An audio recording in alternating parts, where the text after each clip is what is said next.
Olá, meus amigos. Estamos aqui mais uma vez. Esse sábado, 18 de março, foi um sábado extremamente produtivo. Por quê? Porque eu estava com tanta saudade de conversar com vocês que gravei 4 vídeos de uma vez. E esse é o quarto deles. E aqui é um pouco do que eu converso com os meus alunos em sala de aula, quando a gente está falando sobre crédito e cobrança, em que a gente faz a seguinte pergunta: como é que a gente negocia uma dívida?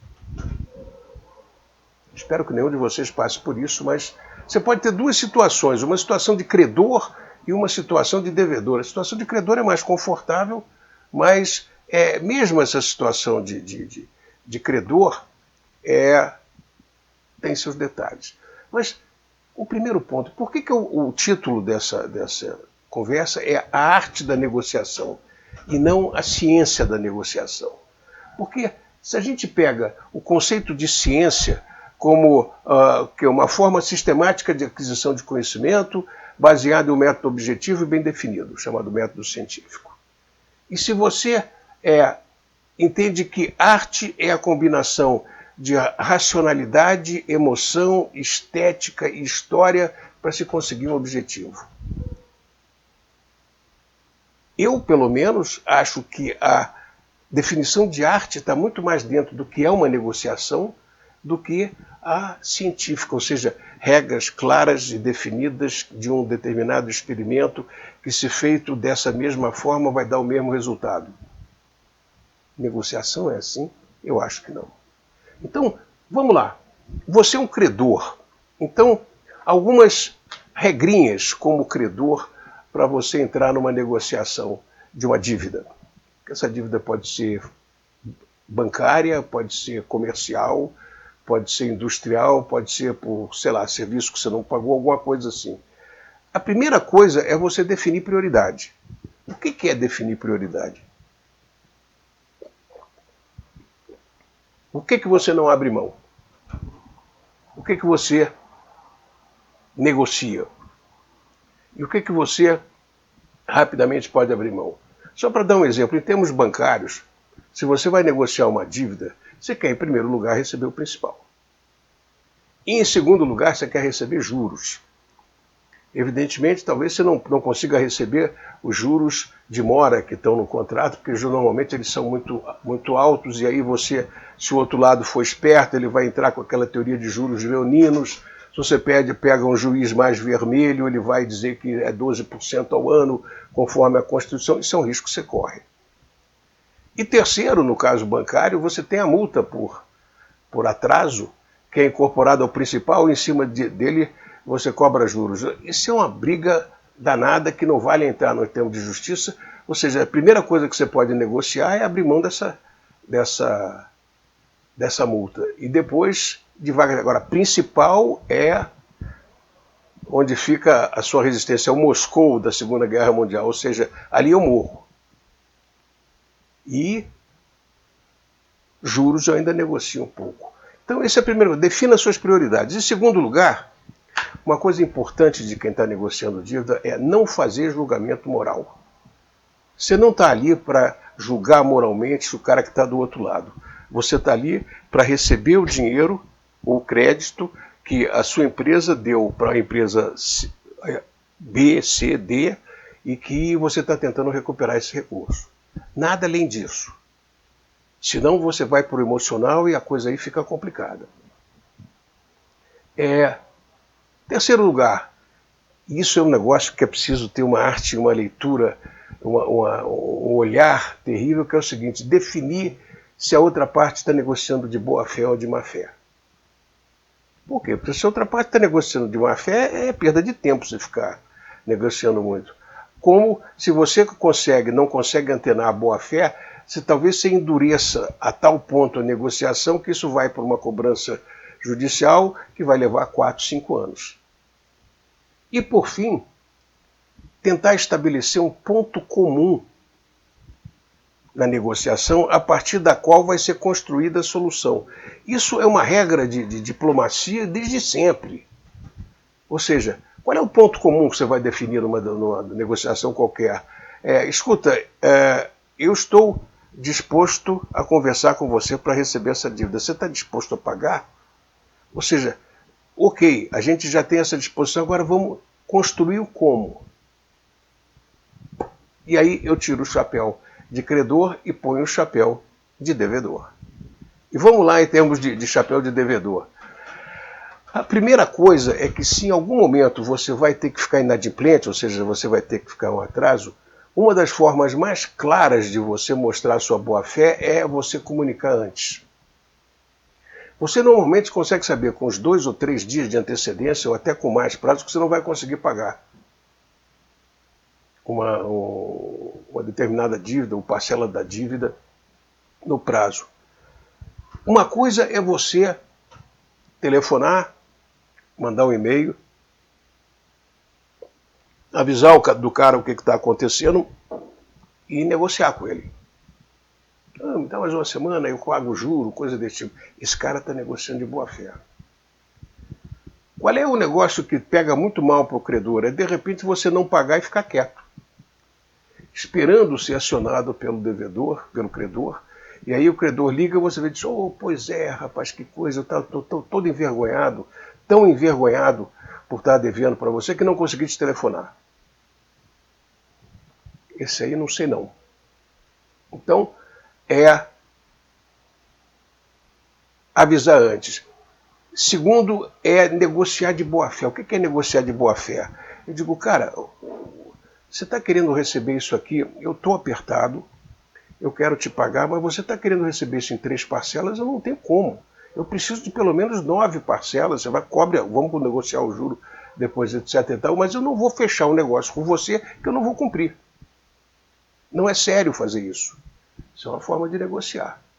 Depois, sempre, evite, se possível, evite intermediários do credor. Ou seja, conversar com uma empresa especializada em cobrança ou com um advogado que esteja cobrando em nome do devedor, toma cuidado porque, de repente, a despesa de cobrança vai ser cobrada de você, devedor, quando, na realidade, essa despesa é do credor. O representante é dele, então ele que pague. Mas, normalmente, quando você faz o passo seguinte, que é pedir o demonstrativo de uma dívida, vem lá, inclusive, despesas com cobrança, que é os 5%, 10% do advogado que está fazendo, ou da empresa que está fazendo essa cobrança. Então, o passo seguinte é peça o demonstrativo da dívida. É muito comum, principalmente quando você está brigando com o banco, em que você pede um demonstrativo, o cara diz, não, é esse valor aqui, eu recebi do computador, e tem jeito não. Uma das maneiras de você resolver isso é você virar para o cara e dizer o seguinte, olha, avisa o seu computador que eu vou te mandar uma notificação extrajudicial que manda ele falar lá um bit com o outro de tal maneira que eles vão ter que me apresentar isso aí. Não tem como você aceitar um determinado saldo devedor sem estar discriminado. O que é isso? Depois, negocia baixar juro. E quase que uma consequência disso, ou seja, multas são inaceitáveis. Multa por atraso, para com isso. Vamos principal mais juros. E aqui tem uma coisa interessante. Dê uma olhada no juro que está sendo cobrado, porque existe um conceito muito aceito pelos advogados, que é o conceito de juros leoninos. Se você tem uma Constituição, está certo que é irreal, mas você tem uma Constituição com um juro de 12% ao ano. Isso hoje. Você tem uma Selic que está em 13,75%. E, de repente, o cara te cobra uma taxa de 8% ao mês sobre o seu saldo devedor. Qualquer juiz vai baixar essa taxa. Então, uma das razões maiores para você negociar essa taxa de juros é que, taxa de juros, mas vem aquela justificativa, porque a taxa de inadimplência é muito alta, não sei o que e tal. Essa discussão é econômica e em cima de números altamente discutíveis.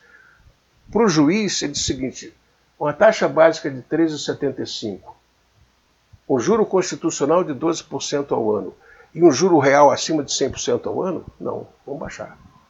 E normalmente o saldo devedor baixa violentamente. Outra coisa importante é o seguinte, negocia para pagar.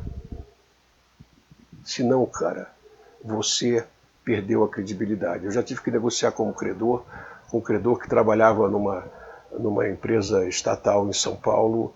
Ele era um Banco Nacional de Habitação, que tinha, naquela época, fonte de financiamento que o banco que eu trabalhava interessava. Pô, o cara pedindo dinheiro emprestado, porque ele estava construindo umas casas, a gente fez o empréstimo para ele, numa boa, 36 meses para pagar, o jurinho mais barato e tal. Quando chegou no 6º mês, ele não pagou.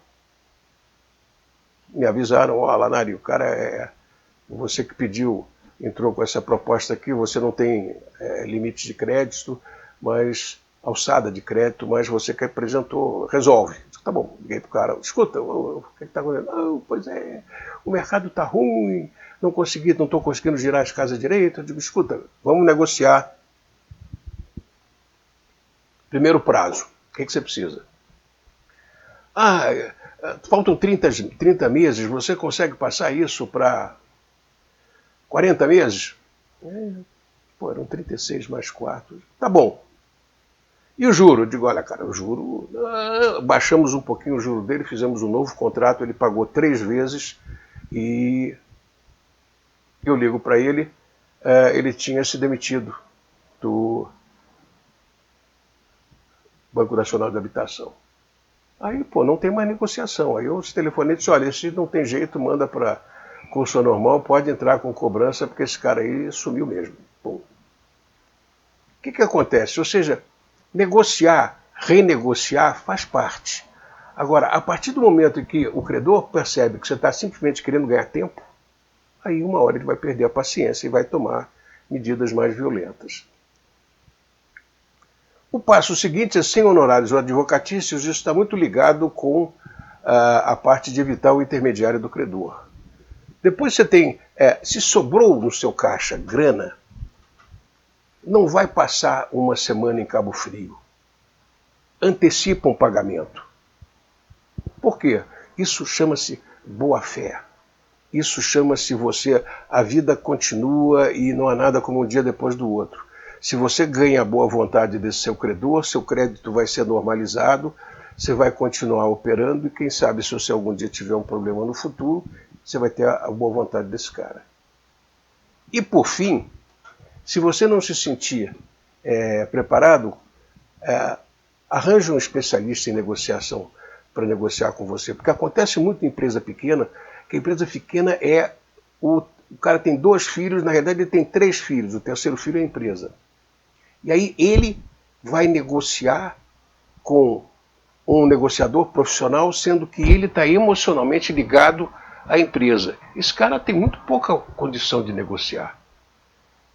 Então põe um profissional. Agora, tem profissionais e profissionais. O cara que fica querendo ganhar por mês até a liquidação do processo, e aí tem um percentual pequenininho sobre a redução que ele conseguir, para esse profissional, encurtar o tempo não é bom. Por quê? Porque ele ganha por mês. O profissional bom é aquele que você vai negociar com ele, ele te cobra um pouco mais no momento zero e ganha um percentual bom em cima da redução que ele conseguir. Ou seja, esse cara quer fazer esse negócio em 90 dias.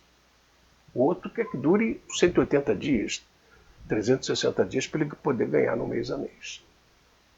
É isso aí, são algumas dicas de negociação que são muito mais fruto de experiência do que de ciência. Espero que vocês nunca entrem numa situação dessa de ter que negociar como devedor. Mas é sempre bom saber mais ou menos o caminho das pedras em relação a isso. É isso aí, meus amigos. Mais uma vez, muito obrigado pela paciência. Continuem comigo. Voltei e continuarei. Um abraço para vocês.